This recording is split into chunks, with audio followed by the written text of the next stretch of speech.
Bonjour à tous, cette vidéo s'adresse à tous les élèves de 3e et elle concerne votre travail sur l'oral de fin d'année, l'oral obligatoire pour le brevet qui aura lieu au mois de juin, je vous le rappelle, et qui vaut pour 100 points de la note finale du brevet. Et cette vidéo, elle concerne le parcours à venir, elle complète la vidéo précédente sur le parcours artistique. Alors elle sera relativement plus rapide puisque il me semble que c'est un peu plus simple à expliquer ce qu'on attend de vous ici dans le parcours à venir. Donc vous avez eu cette fiche là quand on s'était vu il y a quelques mois et qu'on vous avait fait une présentation des profs principaux de 3e à chacune des classes sur les attendus. Et en particulier sur le diaporama qu'on attend que vous prépariez pour ceux qui vont choisir donc le parcours à venir pour l'oral. Donc vous avez un diaporama à préparer pour présenter vos projets d'orientation. Et ce diaporama servira de support pour l'oral de fin d'année. Attention, c'est un support, ce n'est pas ce diaporama qui est évalué, c'est bien l'oral qui sera évalué en fin d'année. Quelques pistes. Alors, si vous l'avez, j'ai dit je vous avais eu, mais si je me souviens plus très bien si on vous l'avez donné ou pas, en tout cas, il sera téléchargeable sur Pronote et sur Pantry pour ceux qui ne l'auraient pas ou plus. Juste quelques petites pistes donc sur ce qu'on attend de vous pour ce parcours à venir, ce diaporama. D'abord, ce qu'on attend, c'est que vous partiez de vous, petit 1. Donc on n'attend pas que vous nous fassiez une présentation d'un métier hors sol, ça n'aurait aucun sens, c'est pas ça, c'est pas un exposé qu'on attend de vous, c'est bien que vous nous parliez de vous, de vos envies, de vos attentes, de vos expériences, de ce que vous avez envie de faire, de ce que vous avez fait, de ce que vous imaginez de votre avenir. Donc vous êtes le cœur de votre oral, c'est vous, c'est votre expérience, il faut vraiment partir de vous. Ensuite, on attend que vous soyez capable de voir un recul sur votre réflexion, sur votre parcours d'orientation depuis que vous êtes au collège. Vous êtes arrivé en 6e, 5e avec quelques idées, quelques pistes, quelques réflexions, et puis elles ont forcément évolué depuis, et on vous demande justement comment elles ont évolué, de quelle manière, qu'est-ce que vous avez fait pour faire évoluer ces différentes réflexions. Ça peut être justement en ayant petit 3 fait des stages, des mini-stages, de la recherche, des visites, des discussions avec des profs, avec des professionnels, avec des gens dans votre famille. Il faut que vous nous expliquiez donc vraiment comment vous en êtes arrivé aux idées que vous avez aujourd'hui, au point où vous en êtes aujourd'hui, comment vous en êtes arrivé. Ça c'est important, que vous ayez votre capacité de recul et d'analyse. C'est important d'avoir du recul sur soi-même et sur ses projets, donc c'est ça qu'on attend de vous. Ce qui veut dire que petit 4, vous allez être aussi normalement capable de mettre en avant les points positifs et négatifs de votre parcours. Pourquoi est-ce qu'il a évolué? Vous vouliez faire certaines choses. Pourquoi vous êtes aperçu, vous avez changé? Pourquoi vous avez changé? Vous êtes aperçu que c'était trop compliqué ou autre, ou des choses dont vous étiez peut-être pas capable, ou est-ce que vous avez mis tout ça en perspective par exemple avec vos résultats et que vous êtes rendu compte que peut-être ça ne correspondait pas à ce que vous aviez envie de faire. Voilà, il faut que vous mettiez point positif, point négatif, que vous soyez capable donc d'avoir ce recul-là, que vous soyez capable de nous présenter dans le diaporama et surtout à l'oral ensuite cette réflexion sur votre parcours.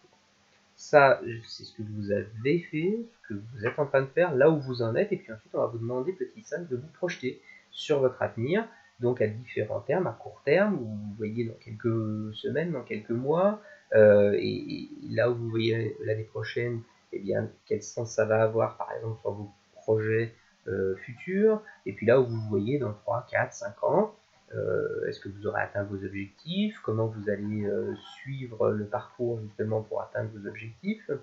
Et puis éventuellement, ensuite à long terme, où est-ce que vous voyez dans 10, 15 ans? Est-ce que vous avez différentes idées, différentes pistes? Et là justement, ça sera le moment de nous présenter le métier que vous envisagez, comment vous le voyez, de le présenter, mais toujours en pensant à vous et de le présenter en fonction de vous, de comment vous vous voyez dans ce métier-là, et pas encore une fois un métier présenté de manière totalement abstraite. En présentant ce métier, on attend que vous soyez aussi capable d'avoir du recul par rapport à votre vie actuelle, c'est-à-dire de comparer un peu ce métier-là avec ce que vous vivez aujourd'hui. En gros, si vous vous projetez dans 10 ou 15 ans, quelle sera la différence dans votre vie professionnelle par rapport à votre vie d'élève ou d'étudiant? Qu'est-ce qui change entre les deux? On vous demandera aussi d'être capable de proposer des solutions alternatives, parce que oui, vous pouvez avoir des idées, des objectifs, des envies, mais voilà, on ne sait pas ce qu'on fera dans la vie, on ne sait pas où on sera dans 10 ou 15 ans, donc quels seraient éventuellement les autres projets, les autres perspectives que vous pourriez avoir, et essayer donc de nous présenter ces différentes perspectives et ces différentes pistes au cas où vous n'atteindriez pas vos objectifs, ou on peut changer d'avis, et dans la vie, on ne sait pas ce que l'avenir nous réserve, donc il faut essayer d'anticiper, d'avoir différentes pistes. Enfin, au niveau de la forme de votre diaporama, n'oubliez pas que c'est un support, c'est une aide, c'est pas le sujet de l'évaluation, c'est bien une épreuve orale à la fin de l'année, il doit vous aider, mais c'est pas lui qu'on va noter. C'est donc inutile de trop écrire sur un diaporama. Je vous rappelle qu'un diaporama, ça a pour but d'être visuel. Quand on écrit trop, ça devient vite illisible et en plus c'est dangereux parce qu'à force on finit par lire un diaporama et plus être concentré sur le jury et sur ce qu'on voulait dire, sur le sens de ce qu'on dit. Il faut savoir doser les informations essentielles. Il faut garder le reste pour l'exprimer ensuite à l'oral et répondre aux questions du jury. N'oubliez pas qu'il faut être synthétique dans un diaporama, il faut que vous soyez capable de présenter sous forme de diagrammes, de tableaux, d'images, les choses essentielles et pas n'importe quelle image prise au hasard sur internet, mais bien évidemment que vous soyez capable de choisir des images pertinentes en rapport avec ce que vous avez présenté sur votre parcours et sur vous-même.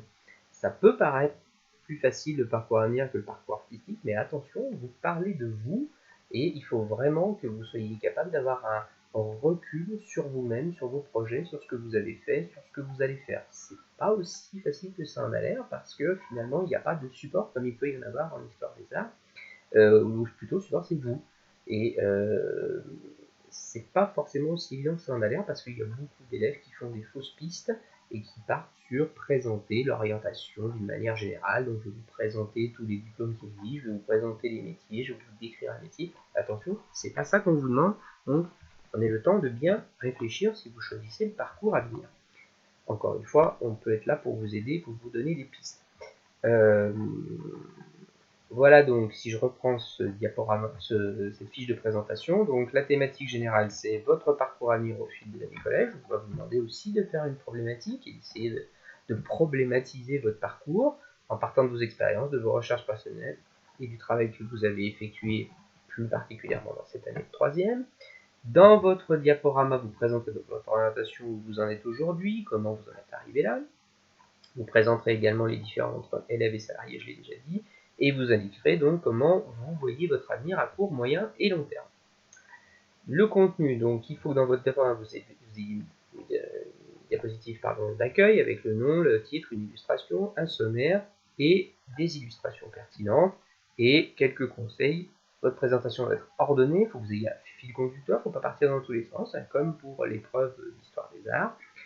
Ne pas trop charger les diapositives et puis être capable d'argumenter, d'illustrer et d'expliquer ce que vous allez nous présenter. Alors, petite piste, comme pour l'épreuve d'histoire des arts, je vous montre un diaporama d'un élève réalisé l'année dernière, donc qui nous avait donc proposé voilà, cette première diapositive sur son oral pour le brevet de l'année dernière, son parcours à venir.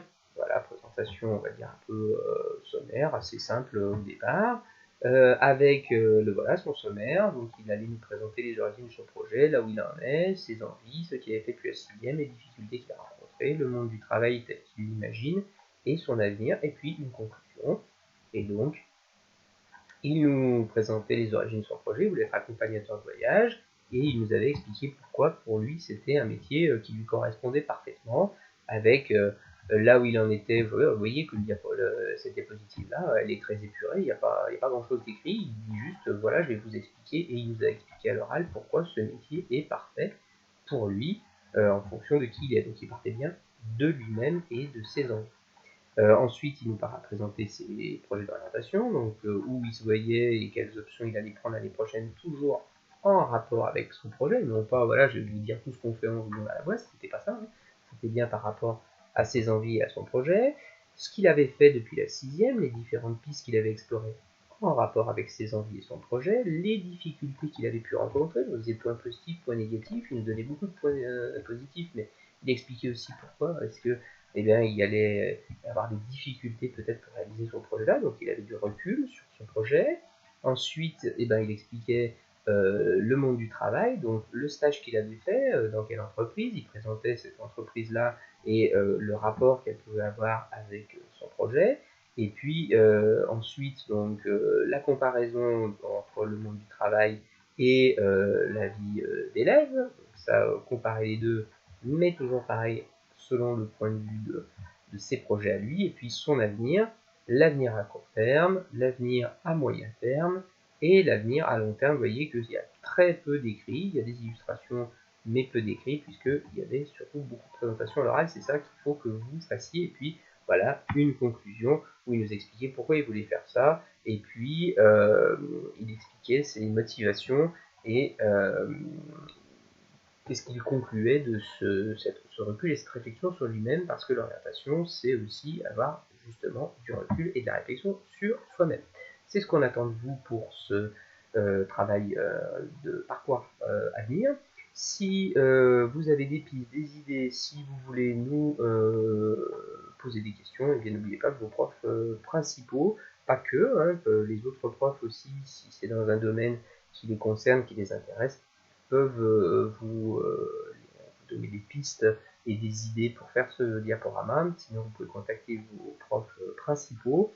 Et donc, l'idée, c'est que vous commenciez donc par mettre vos idées sur un brouillon, essayer de trouver des pistes, des illustrations, et puis essayer de construire un peu ce diaporama pour préparer votre oral de fin d'année. Voilà, il ne reste plus qu'à se mettre au boulot là-dessus. Bon courage à tous, à bientôt.